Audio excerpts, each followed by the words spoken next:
अस्सलाम वालेकुम students, biology 9th class chapter number 5 cell cycle को हम लोग डिस्कस कर रहे थे।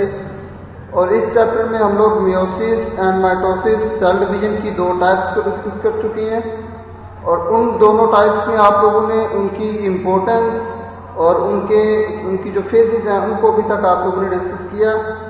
अब है comparison between mitosis and meiosis. अब ये तो एक आप लोगों के पास असाइनमेंट वर्क होना चाहिए कि आप लोग मियोसिस एंड माइटोसिस का कंपैरिजन करें कि आप लोगों को दोनों फेजेस के अंदर क्या चीज़ें डिफरेंट नज़र आती हैं मियोसिस एंड माइटोसिस के अंदर। अब आप लोगों को पढ़ाते हुए भी मैंने कहा था कि आप लोगों ने इन दोनों को ड्रा करना है, मियोसिस को भी और माइटोसिस को भी, इनकी डिफरेंट फेजेस को ड्रा करना है और इन दोनों को आपस में कंपेयर अप करना है। अब अगर आप लोग देखें तो हम लोगों ने बात की थी कि meiosis 2 is similar as mitosis. इसका मतलब है मियोसिस 2 और माइटोसिस में कोई भी डिफरेंस नहीं है। डिफरेंस किसके अंदर है? मियोसिस 1 में और माइटोसिस में। अब डिफरेंस किस पॉइंट पे है? ये जब मियोसिस को मैंने पढ़ाया था तब थोड़ा सा उसको कंपेयर किया था बैक माइटोसिस के साथ कि कौन से पॉइंट्स इसमें डिफरेंट हैं एज कंपेयर टू माइटोसिस। अब आपकी बुक के अंदर जस्ट एक डायग्राम है और उस डायग्राम के अंदर 4 पॉइंट्स को डिस्कस किया हुआ है कि कहाँ कहाँ पे डिफरेंस है जस्ट मियोसिस 1 में और माइटोसिस में। Meiosis 2 is similar as mitosis. तो उसी डायग्राम को आज के लेक्चर में थोड़ा सा डिस्कस करेंगे कि कौन कौन से पॉइंट्स हैं जो हम लोग जिसकी बेस पे डिफरेंशिएट कर सकते हैं मियोसिस को और माइटोसिस को। और नेक्स्ट इंशाल्लाह फिर अगले लेक्चर में एपोप्टोसिस और नेक्रोसिस के साथ इस चैप्टर को वाइंड अप करेंगे। तो मूव करते हैं next, comparison between mitosis and meiosis. Meiosis 2 is similar to mitosis while meiosis 1 make the actual difference between these two cell divisions.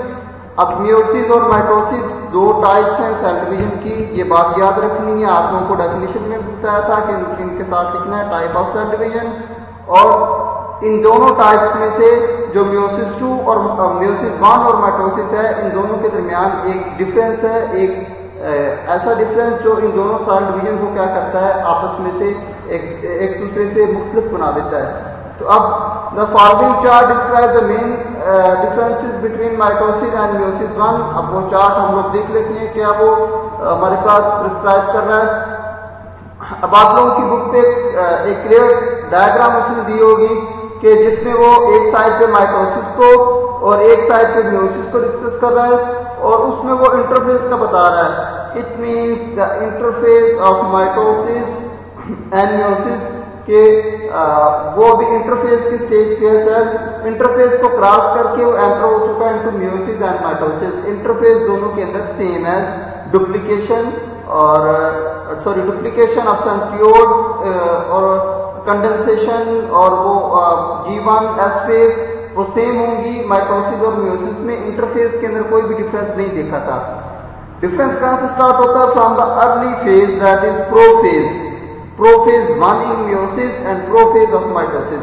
क्या डिफरेंस नजर आता है? माइटोसिस की प्रोफेज के अंदर अगर आप लोग देखें तो homologous chromosome do not form pairs, there is no crossing over. ना होमोलोगस क्रोमोसोम्स की पेयरिंग होगी, ना ही वहां पे कोई क्रॉसिंग ओवर का प्रोसेस देखने को मिलेगा। जबकि दूसरी साइड पे ये पेयरिंग या साइनेप्सिस या कियासमेटा फॉर्मेशन को डिस्कस किया था इन मियोसिस।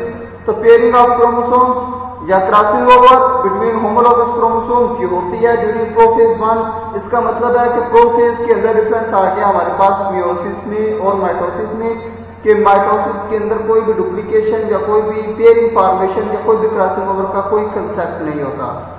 अच्छा, अब मेटाफेज को अगर देखें, मेटाफेज के अंदर एक सिंगल क्रोमोसोम अलाइन होता है। क्योंकि पेयरिंग नहीं होती तो 46 के 46 क्रोमोसोम अलाइन करती हैं अलॉन्ग द इक्वेटोरियल प्लेट और उसके बाद डिवीजन के बाद 46 क्रोमोसोम एक साइड पे, 46 क्रोमोसोम एक साइड पे इन case of mitosis.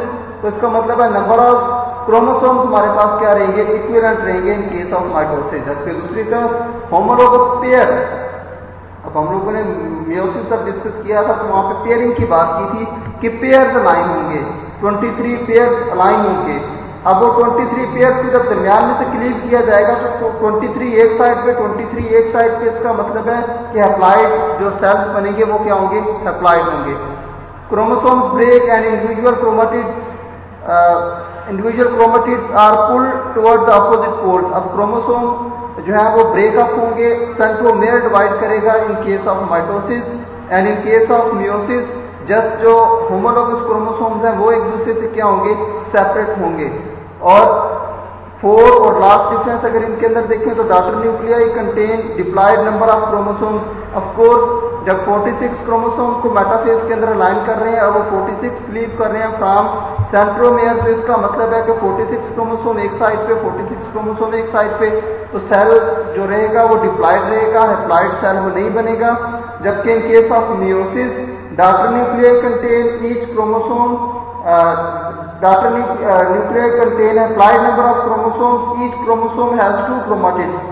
of course कि अभी तक हमारे पास जो क्रोमोसोम है उसके क्रोमाटिड्स 2 हैं, क्योंकि होमोलोगस क्रोमोसोम सेपरेट अप हुए हैं ना कि सेंट्रोमेयर। जबकि माइटोसिस के अंदर सेंट्रोमेयर डिवाइड हुआ है। ये बातें बार जब मैं मियोसिस को डिस्कस कर रहा था आप लोगों के साथ तब भी बताया था कि सेंट्रोमेयर डिवाइड नहीं करेगा इन एनाफेज 1 ऑफ मियोसिस।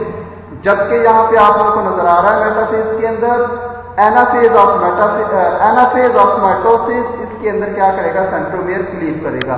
तो ये 4 पॉइंट्स थे जो आप लोगों के पास डिफ्रेंशिएट करती हैं। इन चारों पॉइंट्स को आप लोगों ने शॉर्ट क्वेश्चन के लिए करना है, क्योंकि लॉन्ग क्वेश्चन इस चैप्टर में से आप लोगों के पास नहीं होगा। तो शॉर्ट क्वेश्चन के लिए आप लोगों ने इन चारों पॉइंट्स को करना है, डिफ्रेंशिएट करना है बिटवीन माइटोसिस एंड मियोसिस। अब थोड़ा सा आप लोगों को मजीद ओवरव्यू देने के लिए एक डायग्राम मजीद आप लोगों के साथ शेयर कर रहा हूं जो कि आपकी बुक के लिए नहीं है, लेकिन क्यों वो आप लोगों को ओवरऑल हेल्प आउट करेगी माइटोसिस और मियोसिस की फेजेस को डिफरेंशिएट करने में। माइटोसिस और मियोसिस दोनों के अंदर देखते हैं सेम क्या है, प्रोड्यूस न्यू सेल, दोनों ही नए सेल्स प्रोड्यूस करती है। और similar basic steps, of course prophase, metaphase, anaphase similar है। Start with single parent cell, ये भी हम लोगों ने देखा कि एक सिंगल पेरेंट सेल से स्टार्ट करेंगे जो कि क्या होंगे, डिप्लॉयड। अब ये याद रखना है कि माइटोसिस डिप्लॉयड और हैप्लॉयड दोनों सेल्स के अंदर हो सकती है। जबकि मियोसिस में आप लोगों ने देखा था कि meiosis occurs only in diploid cells, not in haploid cells. Plants के अंदर देखा था कि जब गेमेटोफाइट हैप्लॉयड जनरेशन आई थी तो गमीट्स बन रहे थे थ्रू माइटोसिस, वहां पे मियोसिस नहीं हो रही थी अप्लाइड ऑर्गेनिजम्स के अंदर या फंजाई वगैरह के अंदर। अब डिफरेंसेस की बात करते हैं तो 4 stages in total plus interphase, ठीक है, हम लोगों ने देखा प्रोफेज, मेटाफेज, एनाफेज, टीलोफेज, और ये हमारे पास 4 स्टेजेस हैं इसकी। और उसके बाद मियोसिस के अंदर 8 stages, prophase 1, prophase 2, metaphase 1, metaphase 2, anaphase 1, anaphase 2, telophase 1, telophase 2, ये टोटल 8 फेजेस हमारे पास बन गई। Happens in somatic cell, of course जितने भी सोमैटिक सेल्स हैं उनके अंदर माइटोसिस होगी। और meiosis happens in germ line cells, germ line जितनी भी सेल्स हैं या गमीट फॉर्मेशन के वक्त मियोसिस होगी। Purpose is cellular proliferation, purpose क्या है कि सेल्स प्रोलिफरेट कहते हैं नंबर में इंक्रीज करना, कि सेल एक जैसे नए सेल्स बन सकें। यहाँ पे पर्पस क्या है, purpose is sexual reproduction. Of course sexual reproduction को जब हम लोग बात कर रहे थे कि सेक्सुअल रिप्रोडक्शन की बेस हमारे पास क्या है, वो मियोसिस है। Produce 2 diploid daughter cells in mitosis and in meiosis produce 4 haploid daughter cells. Meiosis के अंदर 4 हैप्लॉयड डॉटर सेल्स बन रहे थे हमारे पास at the end of meiosis 2। ये सारी की सारी बातें आप लोगों ने पढ़ी हुई हैं, ये जस्ट रिमाइंड हो रही हैं आप लोगों की जो आप लोगों ने पढ़ी हुई है। और इसको आप लोग अपने पास लिख भी सकते हैं नोटबुक्स के ऊपर, या आप लोगों को जो है ना वो रिमाइंड, इसको जब आप लोग रिमाइंड करेंगे तब आप लोगों को आसानी होगी इसको समझने में। Chromosome number remain same, of course chromosome के नंबर 46 रहेंगे, जबकि मियोसिस के अंदर क्रोमोसोम के नंबर हाफ हो जाते हैं कि हर जब वो हर पेयर अपोजिट पोल की तरफ जाते हैं तो 23 पेयर रिसीव होते हैं। माइटोसिस के अंदर कोई किसी तरह का कंसेप्ट नहीं है जेनेटिक वेरिएशन का, क्योंकि क्रॉसिंग ओवर नहीं हो रही, सेम टाइप ऑफ सेल्स बनते हैं। जबकि मियोसिस के अंदर जेनेटिक वेरिएशन होती है due to the process of crossing over. ये था हमारे पास comparison of mitosis and meiosis. और इसके अंदर अगर आप लोगों को कोई भी कंफ्यूजन है स्टिल फॉर तो आप लोग पूछ सकते हैं, और यहीं पे इसको क्लियर करना है आप लोगों ने। और क्या करना है, इन दोनों फेजेस को ड्रा करना है, इन दोनों प्रोसेस ऑफ सेल डिवीजन को आप लोगों ने ड्रा करना है, और उसके बाद इनके जो डिफरेंस और सिमिलरिटीज हैं इनको भी ड्रा करना है। तो ये एक ईजी रिमाइंडिंग हो जाएगी आप लोगों के पास सेल डिवीजन की टाइप्स को समझने के लिए। अब सेल डिवीजन की टाइप्स हमारे पास एंड हो चुकी हैं, अब हम माइटोसिस और मियोसिस को क्लोज कर रहे हैं यहाँ पे। नेक्स्ट इंशाल्लाह हम लोग एपोप्टोसिस और नेक्रोसिस को डिस्कस करेंगे। इसके अंदर अगर कोई भी आप लोगों को कंफ्यूजन है तो आप लोग कमेंट्स के जरिए पूछ सकते हैं। Thank you.